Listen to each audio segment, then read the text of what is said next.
తాకట్టులో ఉన్న మీ బంగారం ఈ రోజు ఎంత ధర చేస్తుందో కొమ్మూరి గోల్డ్ వాళ్ళకి కాల్ చేస్తే ఫ్రీ గోల్డ్ కాస్ట్ చెక్ చేసి చెప్తారు. నమస్తే, వెల్కమ్ టు సుమన్ టీవీ. నేను మీ కృష్ణవేణి. సనాతన ధర్మం నిత్య జీవితంలో మనం ప్రతిసారి పాటించే చాలా చిన్నదైన ధర్మ సూక్ష్మాలతో పాటు మోక్షం లాంటి చాలా విస్తృతమైన అంశాలన్నీ కూడా ఉంటాయి.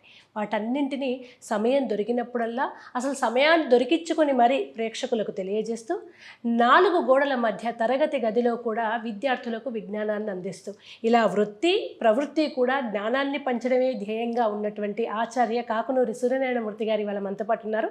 గురువుగారితో అనేక అంశాలు మాట్లాడదాం. గురుగారు నమస్కారం. నమస్కారం అమ్మాయి. గురుగారు, చాలా సంతోషంగా ఉంది మీరు ఇవాళ ఇక్కడ ఉండడం. మాకు మీ నుంచి సముద్రంకి దోసెడు నీళ్ళతో వెళ్ళినట్టుగా ఉంటుంది మాకు 1-2 గంటలు. అంటే మీతో ఈ జర్నీ చాలా సుదీర్ఘంగా కొనసాగాలని ముందుగా కోరుకుంటున్నాం మేము. మనం మళ్ళీ బ్యాక్ టు మనం అనుకున్న సబ్జెక్ట్కి వస్తే, సరే ఈ వీళ్ళందరూ వచ్చారు గురువులు స్క్రీన్ మీద అంటే కనీసం టేకులు ఉంటాయి, కట్లు ఉంటాయి, ప్రిపేర్ అయిందే చెప్తారు.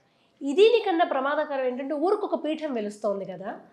పీఠాలంటే మనకు ఒక శంకరాచార్యుల వారు చెప్పిన దాని ప్రకారం 4 ఉండేవి. అవి 4 కాస్త ఇప్పుడు 40-50 అయ్యాయి. ఏ పరంపర ఏది పాటించాలో అర్థం కాని పరిస్థితి వచ్చింది. జనాలు ఇప్పుడు ఏంటంటే ఈ పద్ధతులన్నీ మా వల్ల కాదండి, మేము అకేషనల్గా వెళ్ళి డ్యాన్స్ చేయాలి, ఇవేం అవసరం లేదన్న ఒక గురువుని పట్టుకోవాలి అనే దాంట్లోకి వెళ్ళిపోయారు. వాళ్ళకి తగ్గట్టే వాళ్ళే ఎక్కువ సంపాదిస్తున్నారు, పెద్ద పీఠాలు అవుతున్నాయి కదా. ఏ పీఠాన్ని పాటించాలంటారు మీ దృష్టిలో? శ్రీరామ జయం. మా తాతగారు, మా ముత్తాతగారు, మా అనుతాతగారు, మా ఇనుతాతగారు, తండ్రి తాత ముత్తాత అనుతాత ఇనుతాత నా ఇంటి వంశవృక్షం. నా ఇంటి పరంపరలో మా తాతగారు ఏ ధర్మాన్ని అనుసరించారో నేను అదే ధర్మం పాటించాలి. ఓకే, ఇది మొదటి నియమం.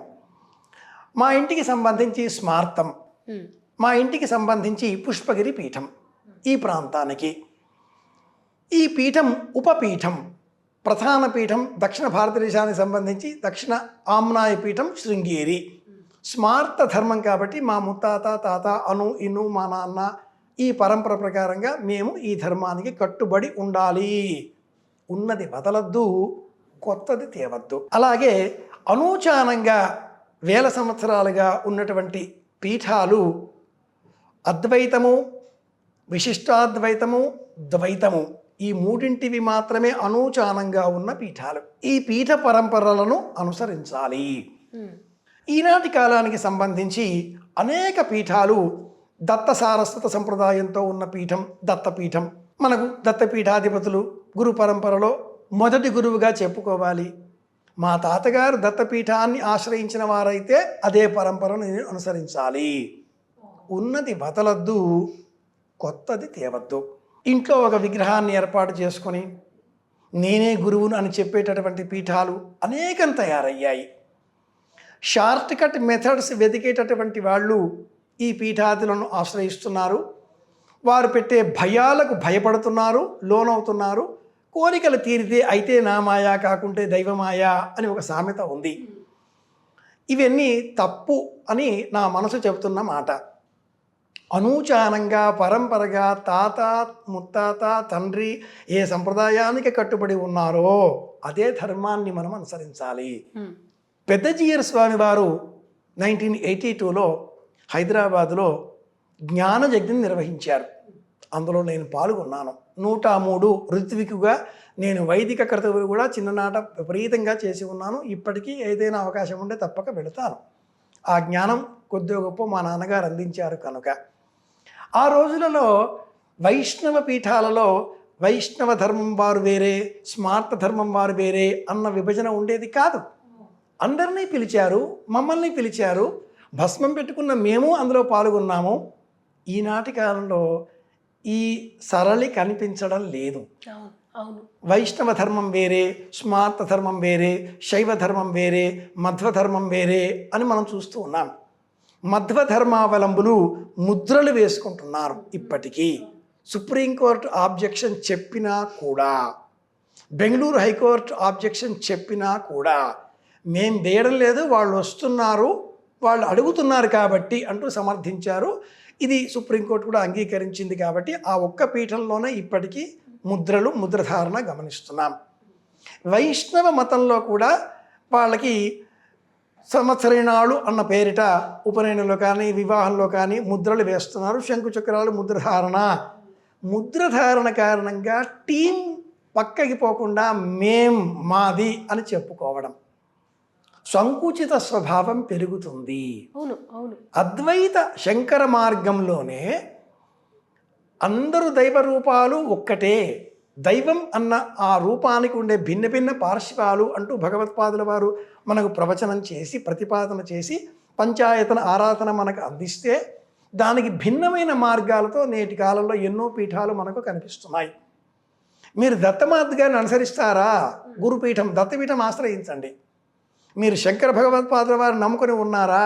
ద్వారకా, పూరి, శ్రీపీఠం లేదా శృంగేరి పీఠం, ఈ పీఠాలు 4ంటికి కూడా మాదే మూలం అని చెప్పుకునేటటువంటి కంచిపీఠం మీ సంకల్పాలకు అనుకూలంగా మీరు వెళ్ళవచ్చు.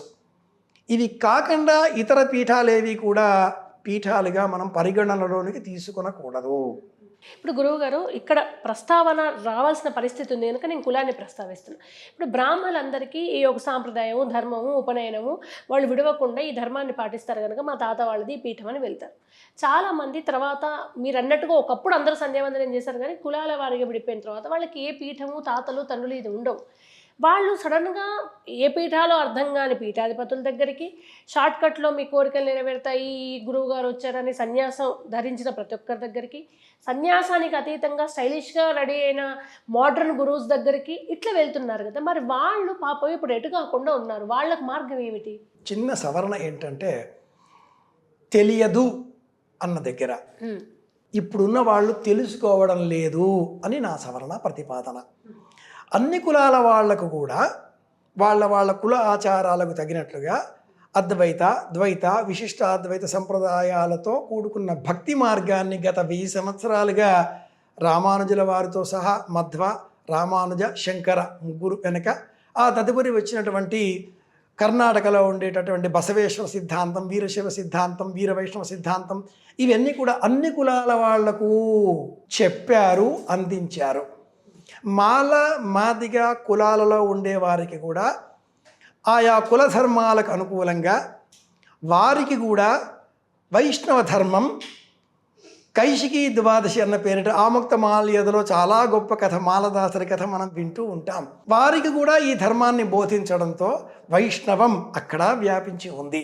బలిజ, బసవేశ్వర, లింగాయత, లింగధారుల మార్గంలో, వీరశైవ మత మార్గంలో, బసవేశ్వర సిద్ధాంతంలో కూడా కులాలకు అతీతంగా అన్ని కులాల వారికి కూడా బసవ పురాణం, మనం పండితారాజ చరిత్ర, వీటి కారణంగా కూడా అన్ని కులాల వాళ్ళల్లో కూడా శైవం ఉంది.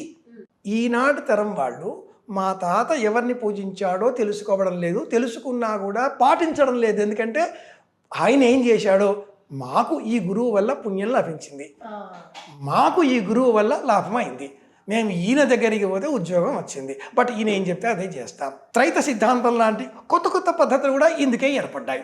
ఎందుకని? మన దురాశ. మన తాత ఎవరింటికి వాళ్ళు ప్రాథమికంగా ఆషాఢ మాసంలో ప్రారంభం చేసి భాద్రపద అమావాస్య వరకు చేయవలసిన ఒక వ్రతం ఉంది. భాద్రపద బహుళ అమావాస్యకు పెతరమాస అంటారు. ఆలోగా వీళ్ళందరూ అన్ని ఇండ్లలో వాళ్ళు చేయవలసింది ఏమిటి అంటే, వారి వారి ఇంటికి సంబంధించిన వంశవృక్షాన్ని అప్డేట్ చేసుకోవడం.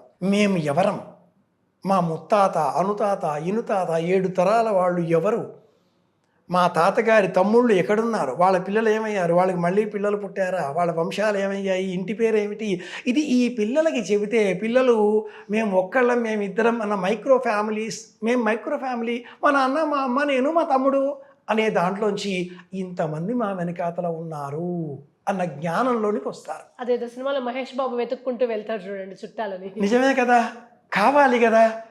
తండ్రి గారు ఎక్కడో వచ్చారు, ఏదో విమాన ప్రమాదంలో వాళ్ళు చనిపోయారు, ఆయన తప్పించుకున్నాడు, కోట్లు సంపాదించాడు, ఇప్పుడు శ్రీమంతుడయ్యాడు, ఈ డబ్బుని పంచిపెట్టాలి అంటూ ఊరు వెతుక్కుంటూ వచ్చాడు, సైకిల్ మీద తిరిగాడు, మనం కూడా సైకిల్ను చూసాం, సంతోషపడ్డాం. మన విషయంలోకి వచ్చేస్తే ప్రతి ఇంటికి ఒక కులదైవం. పెళ్ళిళ్ళలో కులదేవతా స్థాపన అంటారు, కులవృక్ష స్థాపన అంటారు. తెలియదు మాకు అంటే అది మీ తప్పు. మా గోత్రం మాకు తెలియదు అనడం తప్పు. తెలుసుకోండి, ప్రయత్నం చేయండి. ఇదేమన్నా బ్రహ్మ పదార్థమా?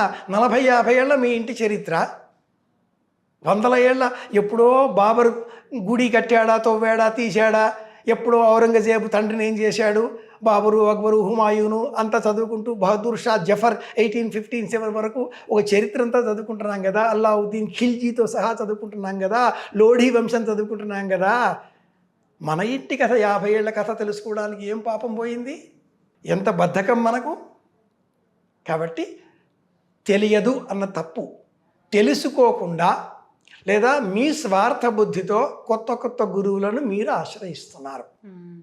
కొత్త గురువులు కూడా వారి వారి అవసరాల మేరకు గురుత్వం స్వీకరిస్తున్నారు. ఎవరైనా నేను గురువును అనుకున్న మరుక్షణం వారిలో ఒక అహంకారం మొదలవుతుంది. నేను గురువుని కదా, నేను కొంచెం ఎక్కువ కదా, అంతే. అది పతనానికి ప్రారంభం. అది వాళ్ళు గుర్తించరు.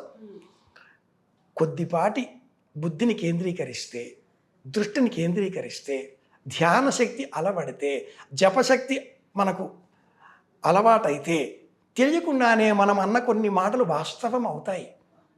అష్టసిద్ధులలో వాక్కు మొదటగా సిద్ధిస్తుంది. కాదు, వాక్కు మొదటగా శుద్ధిగా మారుతుంది. వాక్కు శుద్ధిగా మారడంతో ఆ వాక్కు వలన కొన్ని నిజాలు అవుతూ ఉంటాయి. అనంతరం మనం ఇంకా జపం చేస్తూ ఉంటే అది వాక్కు సిద్ధిగా మారుతుంది కదా. దీనితో అయ్యాయి, ఆశ్రయిద్దాం. ఆశ్రయించే ఆశ్రితుల సంఖ్య పెరగడంతో మనలో కూడా పతనం ఆరంభం అవుతుంది. గుర్తించేలోగా మనం పైన ఉన్నాం కాబట్టి రాలేము, వదులుకోలేము, పారిపోలేము, దుఃఖపడుతూ ఉంటాం. ఇది ఎవరికీ చెప్పుకోలేము. ఈ కారణం చేతనే ఆధునిక ప్రవచనకారులు కూడా ప్రారంభంలో పరోపకార కాంక్షతో ప్రవచనం చేశారు. క్రమేణా మేం గొప్ప కదా, మేం ప్రత్యేకం కదా, మేం చెబుతాం కదా, మాకు పీఠంలో ముందు కవిత్వం కావాలి కదా, మేం చెప్పేవాళ్ళం కదా అన్న ధోరణి మొదలైంది. ప్రొఫెసర్ గోపి ఒక కవిత్వం చెప్పాడు. చాలా గొప్ప కవిత్వం అది. వచన కవియే. సభలో లాస్ట్ వరుసలో కూర్చున్న నేను నెమ్మదిగా ముందు వరుసల్లోకి చేరడం మొదలెట్టాను. మొదటి వరుసలో నాకు స్థానం కొద్ది రోజుల తర్వాత లభించింది. మొదటి వరుసలో ఉన్న నేను వేదిక మీదికి ఎలా వెళ్ళాలా, ఎప్పుడు వెళ్ళాలా అనే కాంక్ష కూడా మొదలైంది. వేదిక మీద ఉండే కుర్చీలలో అటు చివరనో ఇటు చివరనో కూర్చుండబెట్టేవారు. క్రమంగా వేదిక మధ్యలోకి వస్తే బాగుండు అన్న తహతహ తపనగా మారింది. వేదిక మధ్యలో ఉన్న నేను మాట్లాడగానే వెళ్ళిపోవాలి, ఇంకొకరు మాట్లాడితే నేనేమిటి వినడం అనే ఆలోచన కూడా బీజం పడింది. ఈ విధమైన అర్థంతో ఒక కవిత్వం చెప్పాడు ఆ మహానుభావుడు. నిజంగా జ్ఞాపకం తెచ్చుకోదగిన ఈనాడు సమాజానికి అవసరమైన కవిత్వం ఇది. అహం పెరిగితే అనుగ్రహం తొలగిపోతుంది. దేవతానుగ్రహం కావాలా? అహం తగ్గించుకుందాం. పోవాలి. నేను పోతే నీవే. ఒకప్పుడు భగవంతుడు ఒక ప్రవచనకారుడితో మాట్లాడేవాడు ఇష్టంగా. ఆ ప్రవచనకారుడు దేవుడు నాతో మాట్లాడతాడు, అందరితో చెప్పేవాడు, అందరి కోరికలు దేవుడికి వినిపించేవాడు. ఒకరోజు మధ్యాహ్న సమయం లంచ్ టైం కదా, తలుపులు మూసేశాడు, ఇంటికి పోయాడు, తిన్నాడు, తిరిగి వచ్చాడు, తలుపులు తెరిచాడు. లోపల నుంచి గడియ వేసింది. ఈ భక్తుడు తలుపు తట్టాడు. లోపల నుంచి ఎవరు అన్న పిలుపు వచ్చింది. నేనే అన్నాడు భక్తుడు. తలుపులు తెరుచుకోలేదు. కాసేపు అయ్యాక భక్తుడికి వివేకం కలిగింది. మళ్ళీ తలుపు తట్టాడు. లోపల నుంచి మళ్ళీ ఎప్పట్లాగే ఎవరు అన్న మాట వచ్చింది. మీరే స్వామి అన్నాడు. తలుపులు తెరుచుకున్నాయి. ఎంత అందమైన కథ కదా, మనకు చాలా నేర్పిస్తుంది. నాహంకర్త హరికర్త. ధన్యవాదాలు గురుగారు. శ్రీరామ జయం.